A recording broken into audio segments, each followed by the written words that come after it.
De Canal Paipote. Hoy nos encontramos en el Cementerio General de Copiapó. ¿Por qué? Porque le tenemos una historia muy interesante que contar. ¡Síganme!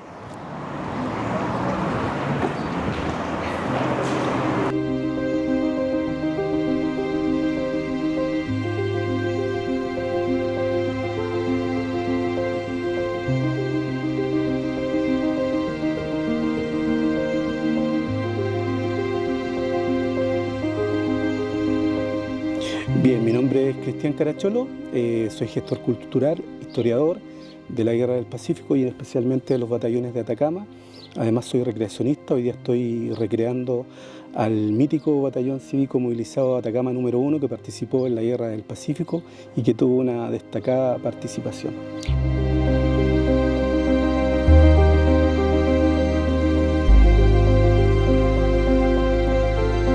Cuéntenos de la vestimenta. La vestimenta, bien. La vestimenta que tiene el Atacama número 1 es de tela de paño, una tela bastante calurosa por lo demás, pero que es la única que había en la época para vestir a los soldados. Como habían llegado desde Santiago algunas levitas, capote, en este caso es como este vestón que yo tengo en este momento, es largo, ¿cierto? Por lo cual los atacamas son bautizados como los curitas o los padrecitos.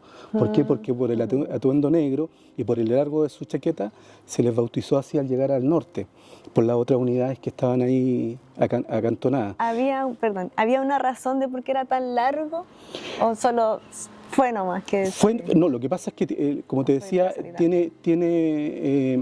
la principal causa es que había antes el ejército, muchos años atrás había utilizado este tipo de vestimenta. Entonces le mandan al Atacama, como no tenía uniforme, le mandan un remanente que tenían de esta vestimenta que se usó en los tiempos, en las guerras de 1851, la Revolución del 51 y tengo entendido hasta la Revolución del 59, en que también Atacama participa en la Revolución Constituyente. Entonces, como llegan estos remanentes a la zona, las señoritas del Liceo Católico, que era un liceo de niñas, replican la misma vestimenta que le había llegado al Atacama. Bueno, ahora nos cambiamos de lugar y estamos en el mausoleo de la Sociedad de Artesanos. ¿Por qué nos encontramos en este lugar? Bien, este lugar tiene mucha historia, es uno de los mausoleos más antiguos de acá dentro del cementerio municipal y es aquí donde llegaron los primeros muertos que hubieron en las batallas en las que participó el batallón Atacama. Copiapó tuvo la particularidad de preocuparse no solamente de los heridos, porque acá en la ciudad se arma un hospital de campaña. Copiapó, como te decía recién, viste al Atacama, le confecciona su estandarte, es la comunidad copiapina, a diferencia de otras provincias que habían en la época, donde es el Estado o el gobierno el que va proveyendo de todos los materiales que necesita un batallón. En este caso es Copiapó quien confecciona los uniformes, el estandarte, les da todos los accesorios que ellos necesitan. Construyen también un hospital de sangre para poder recibir a los heridos, que los traían en barco de los distintos puntos que el Atacama estaba participando. Y bueno, obviamente en una guerra hay muertos y había que tener donde enterrarlos. En ese tiempo no existían los mausoleos que hoy hay de los veteranos, por lo tanto la Sociedad de Artesanos, muchos también de los atacameños eran artesanos, por lo tanto De los que estaban en el batallón. De los que estaban en el batallón.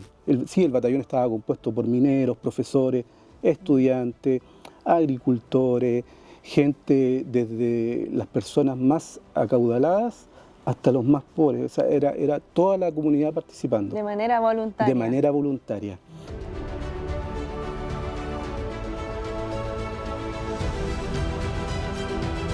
Bueno, ahora nos encontramos en otro mausoleo. Por favor, explíquenos dónde estamos. Estamos en el mausoleo de militares, civiles y veteranos de la Guerra del Pacífico o del 79, como dice ahí.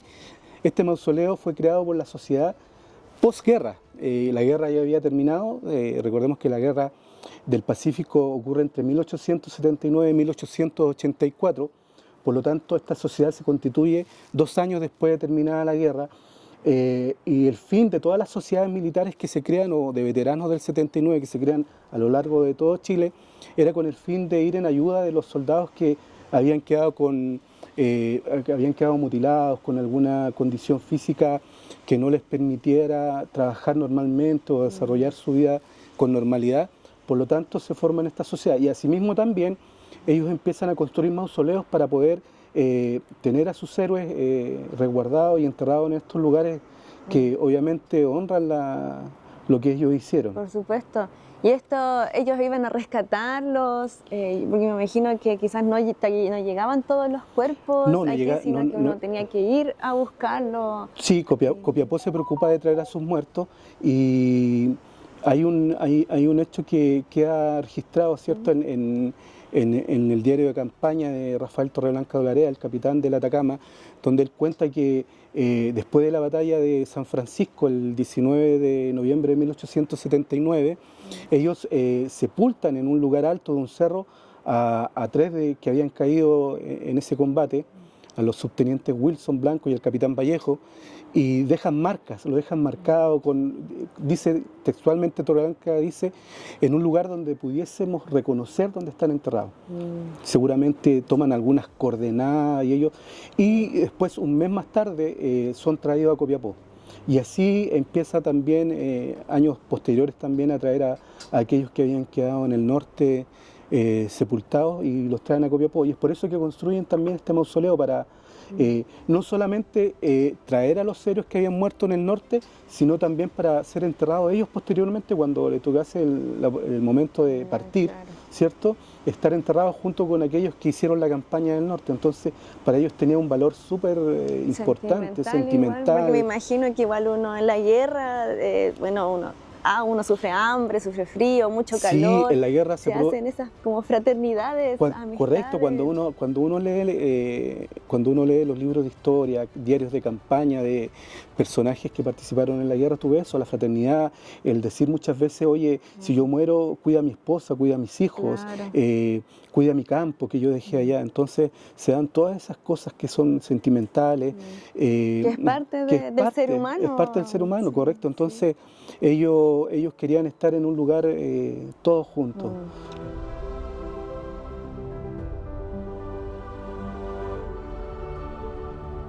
Bueno, y para terminar este programa nos encontramos en la tumba de Don Fernando Yáñez. Don Fernando Yáñez, que fue un cabo del ejército boliviano, fue un cabo durante la campaña de Tacna. Él fue traído prisionero por el batallón Atacama a Copiapó.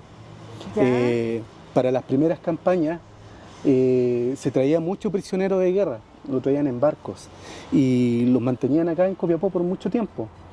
Y la historia del cabo Yáñez es súper particular y es hermosa a la vez. ¿Por qué? Porque él, una vez que es traído a Copiapó, después se le concede como un permiso de estar acá en la ciudad, y hace un compromiso también de no levantar armas en contra de Chile. Es como que tuviese una libertad vigilada. Y después, cuando termina la guerra, se le concede, digamos, su libertad, y él puede regresar a Bolivia, y él no quiere. Él se queda acá en Copiapó. Él era letrado, era muy, en esa época era muy raro encontrar mucha gente letrada. ¿Por qué? Porque los niveles de analfabetismo en Sudamérica eran muy altos. Y él tenía mucho conocimiento en las letras y en las matemáticas. Era muy hábil. Por lo tanto, primeramente, después, cuando él es liberado, empieza a trabajar en un colegio de portero. Y después se dan cuenta que él maneja mucho las matemáticas y termina trabajando en un banco. Y ahí en el banco él suma una gran fortuna, mucha plata, mucho dinero. Él empieza a hacer negocios, se transforma en un comerciante bastante exitoso, nunca se casa ni tiene descendencia, y antes de morir, la mitad de sus bienes las dona a todos los huérfanos y viudas de los batallones de Atacama, es decir, a los que en un momento fueron sus contrincantes, claro, sus enemigos, ¿cierto?, en la guerra. Él da el 50% de su fortuna y el otro 50% de su fortuna lo envía a La Paz, Bolivia, para la construcción de un hospital. Bueno, y con esto terminamos nuestro programa de hoy con Cristian Caracciolo, historiador. Muchas gracias, don Cristian, por mostrarnos toda la historia de Atacama, toda su sabiduría, y esperamos que lo siga proyectando hacia otras comunidades, a otros colegios y a otras personas que también pueden estar interesadas.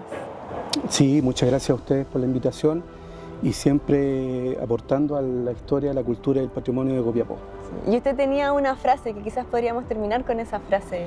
Me olvidé de la frase. Ya, no importa, cosas que pasan. No, a ver. Pero muchas gracias igual por mostrar. Dice, Toni Morrison dice: la historia no es para reverenciar a los muertos, sino para inspirar a los vivos. Y yo creo que eso es parte de lo que hacemos nosotros los historiadores, más que contar la historia de un muerto, es inspirar a las nuevas generaciones con el legado que ellos dejaron para las futuras generaciones. Claro, porque lo que somos hoy es la historia del ayer, sí, del pasado. Así que muchas gracias por vernos. Les dejamos invitados a buscarlos en Facebook. Sí, Juramentados de Atacama, Facebook, Instagram y TikTok. Ya, no, y con esto nos vamos. Con un chao. Con usted también, así que chao, nos vemos. Gracias.